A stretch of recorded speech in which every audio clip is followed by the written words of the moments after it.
విశ్వాసం 3 పనులు చేసిద్ది. 1 చూస్తుంది, 2 నమ్మిద్ది, 3 పొందుకుంటుంది. చూసిద్ది, నమ్మిద్ది, పొందిద్ది.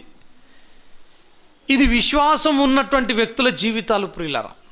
కాబట్టి దేవుణ్ణి ఏదైనా మనం అడిగేటప్పుడు ఎలా అడగాలి అని అంటే విశ్వాసంతో అడగాలి.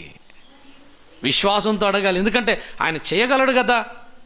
నీ అప్పులున్నాయి, తీర్చగలడుగా. రోగం ఉంది, తీర్చగలడుగా. ఏదైనా చేయలేకపోతే మనం అనుకోవాలా ఆయన సమస్తము చేయగలిగిన వాడు అని. నువ్వు నమ్మకపోతే ఎలా చూడగలుగుతావు? కాబట్టి దేవుణ్ణి అడిగేటప్పుడు ఎలా మనం అడగాలి అనంటే విశ్వాసంతో అడగాలి.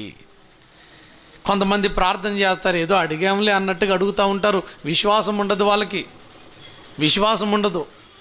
విశ్వాసం లేకుండా దేవుణ్ణి అడుగుతూ ఉంటారు. కానీ దేవుడు దాన్ని బట్టి చాలా బాధపడతాడు. నువ్వు నన్ను అడిగేటప్పుడు ఎలా అడగాలి అంటే నేను చేయగలను అనేటువంటి నమ్మికతో నువ్వు అడగాల. ఇయ్యగలను అనేటువంటి నమ్మికతో నువ్వు అడగాల. అలా అడగకపోతే నువ్వు దేవుని దగ్గర నుంచి పొందలేవు.